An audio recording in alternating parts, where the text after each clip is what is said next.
What's up, guys? Sub-Zeric here, back for a not VOD review. Today, we are going to be talking dev learnings. This is the end of set 14, almost. We got the World Championships in just a few days.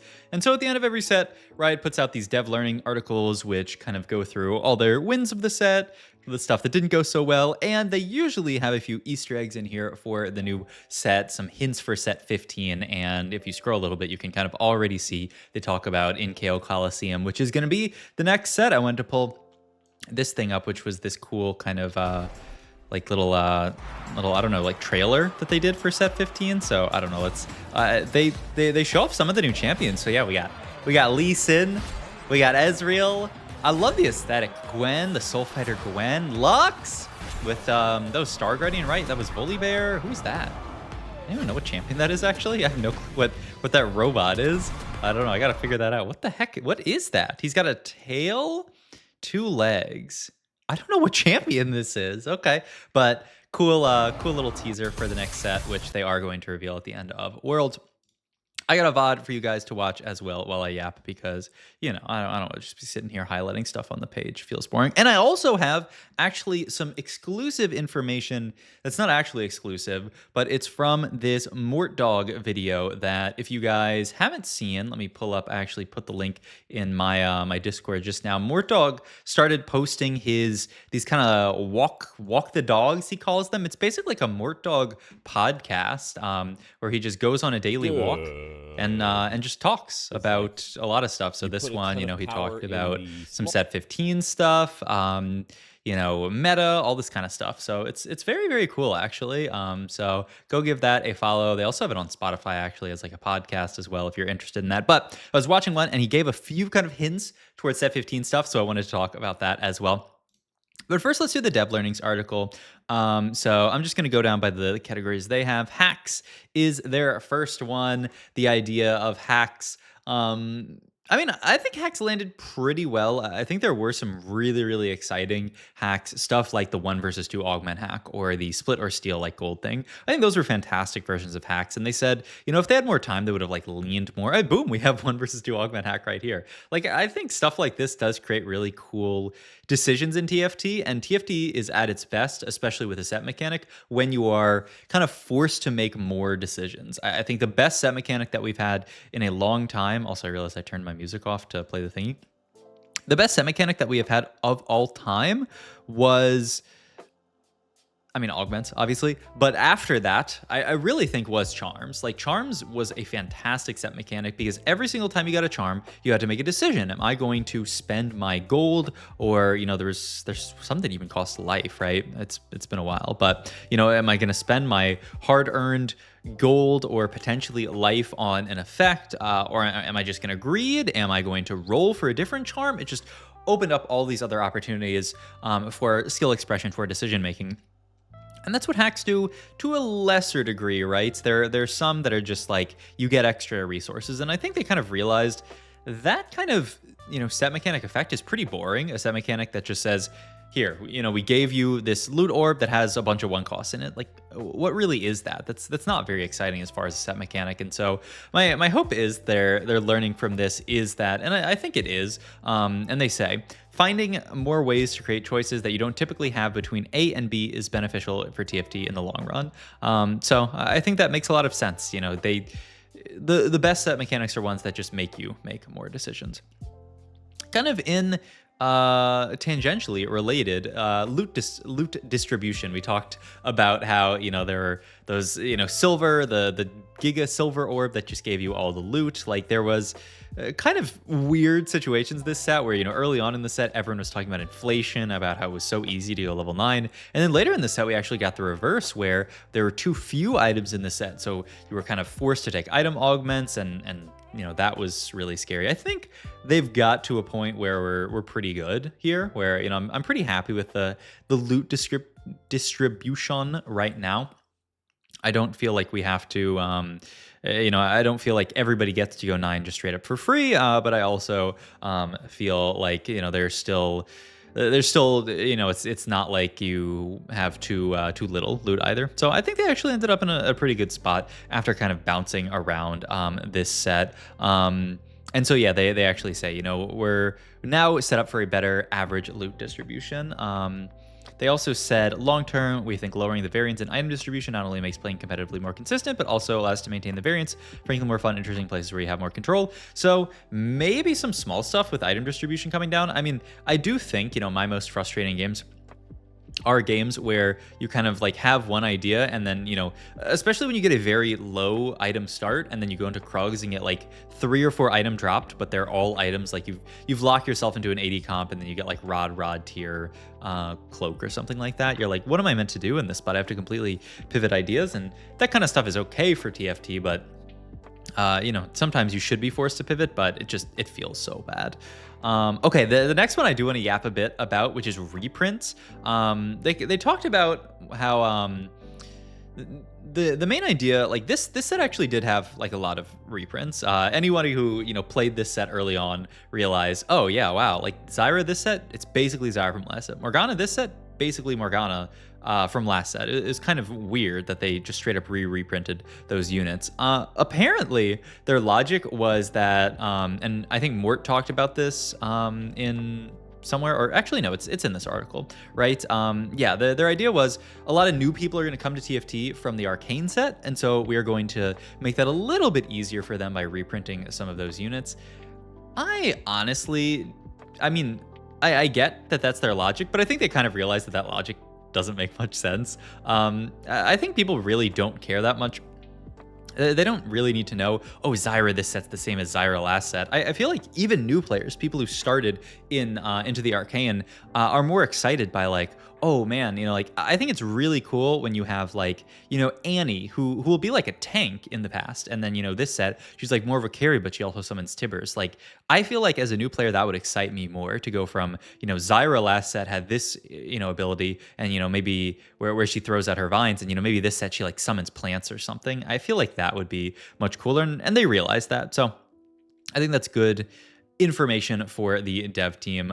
You know, a little bit rough that they had to, you know, put so many reprints into this set to learn it, but I mean my like Riot you know, conspiracy theory tinfoil hat is also that they knew, you know, they're putting a lot of work into, obviously set 16 is likely to be huge. That's one of the things that Mort was hinting at a little bit, so I'll talk about that. But also, you know, probably putting work into set 15, and so I do think this is probably the set of the 3 this year that had, I would imagine, the least amount of time put into it. I mean, usually they do, where they really put a ton of work and a ton of effort, ton of polish into the final set. Obviously, this set came right after the Arcane set as well, so they're going to lose some of that attention as well. And I don't mind that at all. I really don't mind if we have a set like this that, you know, maybe it has a few extra reprints, but at the end of the day, I still think this was a solid set. There are other people who have different ideas. I'm very curious to hear how you guys ended up enjoying this set, but I still think this was a solid set, just a fun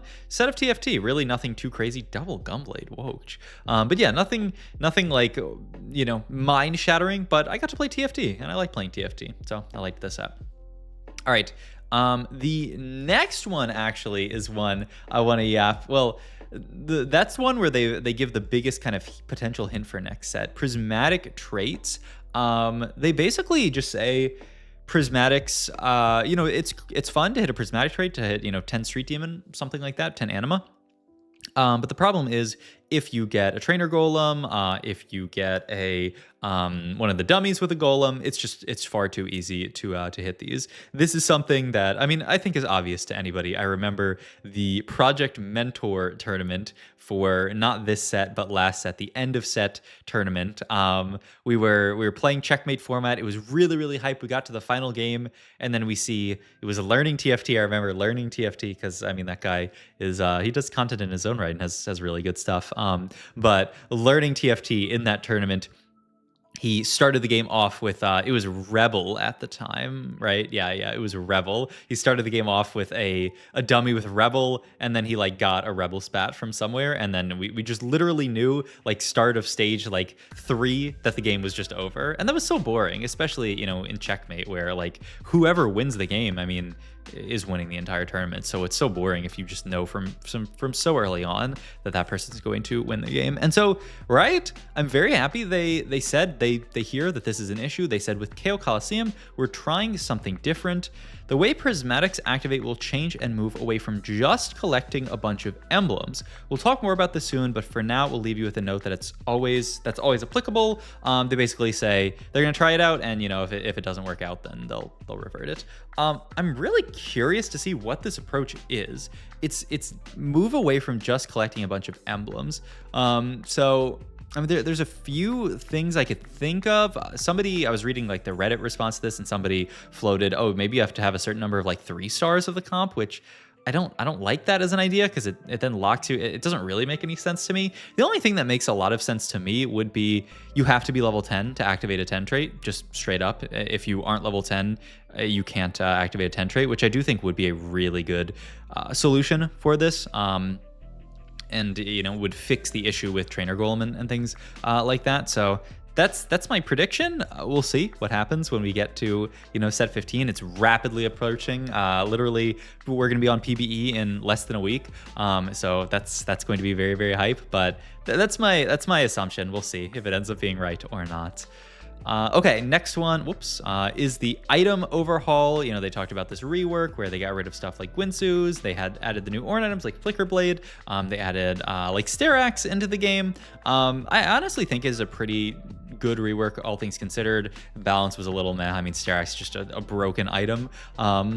Especially right at the start, and it's still very, very solid right now. So Styrax, you know, a little bit too broken. Some of the, you know, new artifacts a little bit not great, but I mean, I think it's fine. I think it does put us like towards a better TFT, a better, more balanced, you know, TFT to have these new items in the game. I mean, Gwinsu's was such a problem item for so long, and I do think this new Gwinsu is a lot more healthy, and allows them to kind of do more with design, where they aren't feeling like, oh, you know, this champion is like locked behind, you have to have a Gwinsu's onto them, or they're just not a champion. And sometimes even like multiple Gwinsu's, it's just, you know, like with TF or like with Bard in the past. So yeah, I do think this was a good rework. One thing they do say, though, another hint for set 15, with a larger change that impacts items and more coming to KO Coliseum, we decided to update a few items early without getting too spoilery. A new systems update that we alluded to in our last learnings article, hint, hint, required us to rework most of our items. They actually, what is it into the arcane learnings? This will be a little bit messy, but I remember them talking about this. Control F, future. How about that? Future. No. Tanks and durability. We're gonna have to add more levers to durability tanks in the future, maybe. Maybe that's what they talk about. Plan to talk about next set coming in the future. Learning articles. Yeah. It must be a stats change, right? They must be like changing.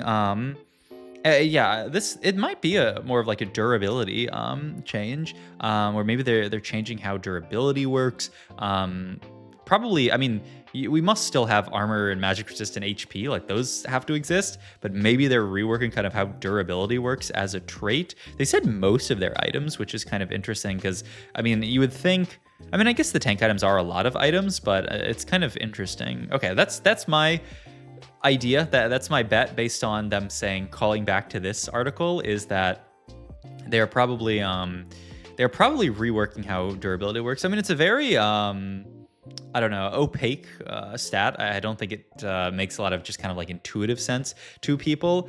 So I could certainly see it being reworked. And they've also kind of realized that durability is a very, you know, tanks that give themselves durability are very underwhelming. That's what the set 13 learnings article was about, is that, yeah, like a lot of the durability tanks just didn't hit that set because it just doesn't.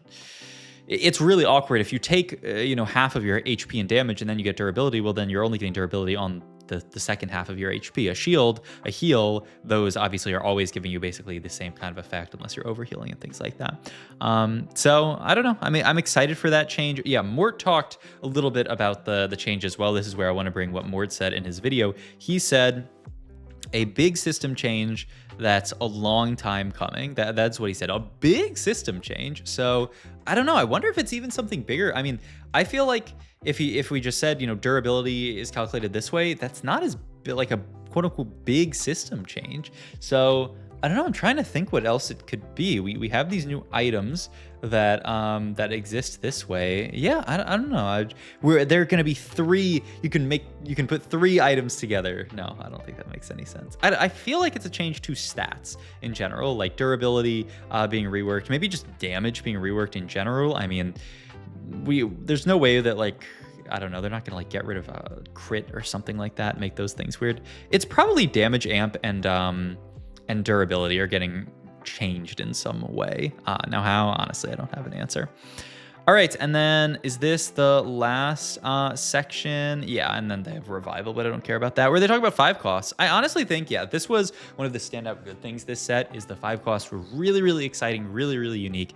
Zach, I mean, just having Zach like hack your shops and allow himself to be an insane late game scaling tank. While also, I mean, we literally saw like people like Dish Soap get a little bit flustered when rolling for Zach blobs and actually like mess up his roll down. Like it goes to show that like, you know, a small little wrench that they throw into your game plan. I mean, in a game like TFT, when the margins are so small and also when just timing is so important, like you can very easily run out of time during a round. Stuff like that is really cool. I think Zach was fantastic. Garen also so cool, being able to put emblems on your units without consuming an emblem slot, and also without like adding to the traits. Like Garen was so sick. Renekton. They talk about Renekton being a cool, like hungry for power champion.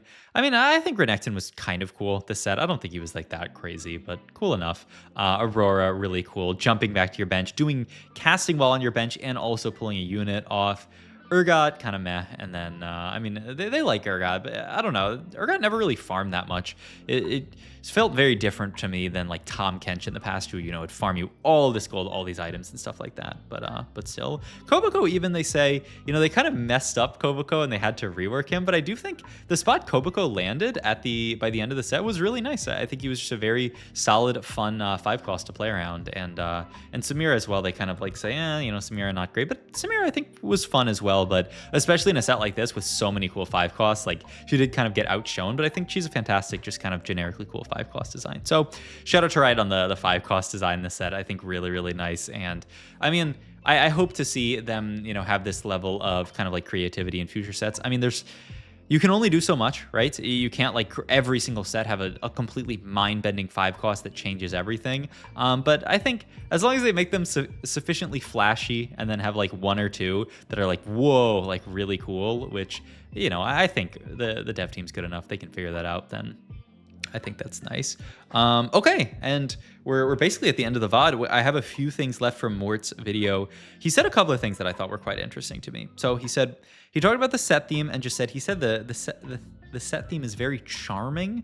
He probably just straight up meant charming, but I thought that was a funny use of words just because we have had charms in the past. So I doubt that it's anything to pay attention to, but like, are we seeing like kind of a repeat of charm? I mean, I love charm, so I wouldn't be that, you know, I wouldn't hate it, but probably not. But maybe some small introduction of charms. I don't know. Or honestly, he probably just meant that you know, it's very like bright and colorful, and I love those kind of sets. I'm a huge sucker for that kind of stuff, so I can't wait for that. And the other thing that he said, the last thing that I want to talk about, he said something really interesting. He said he talked about the set mechanic. I mean, he didn't talk much, but he said if people think that this is the best set of all time, then that will be very interesting because of the set mechanic, which to me, this means the set mechanic must be something that is a little bit of a swing and not something that's like that kind of like common. I imagine it is something a little bit, I'm just going to jump ahead in YY1's VOD so I have video to yap over. I imagine, like my intuition, I don't know exactly where this is coming from, but look, I'm just telling you guys. My thought, what the fuck what is YY1 doing? My thought is that it's some kind of set mechanic that pushes you like towards specific lines and things like that. Like I said, I'm literally just making this up based on my intuition. I have no insider information, but like because he said, you know, it's gonna be really interesting if people think this is the best set of all time. I feel like, you know, most set mechanics recently have been kind of encourage flex play, encourage like, you know, interesting decision making. And I like that. And so I'm a little bit afraid by what he says, because it sounds like this set mechanic is going to be kind of different from those. Maybe I'm overthinking it, and, you know, maybe it'll just be a normal set mechanic and it'll be fun. But I did think that was quite interesting that he said, if people think this is the best set of all time, like that's going to be a very big learning because of the set mechanic, he essentially said. So kind of a weird thing to say, but I'm curious. I'm so hyped. I mean, isn't TFT this time of year great? We get to watch the World Championships, see Dish Soap win for a third time, and we get to, right at the end of the World Championships, they're going to jump into the set kind of like reveal. So hype. Well, that is gonna do it for me today. Let me know what you guys think about all the learnings about this set in general, some of the kind of hints about next set. If you guys have ideas about what those might potentially be, let me know, because I'm all ears. I love this kind of speculation stuff, but we will also know very soon. Like I said, literally Sunday after World Finals, they will usually, they always do the set reveal, and usually set is on PBE on Tuesday, so we will probably have this set on PBE by Tuesday. So yeah, all right, hope you guys enjoyed the video. If you did, please like, comment, subscribe, check out my Twitch, Metafy, all my links down below, and I'll see you guys in the next video. Thanks for watching.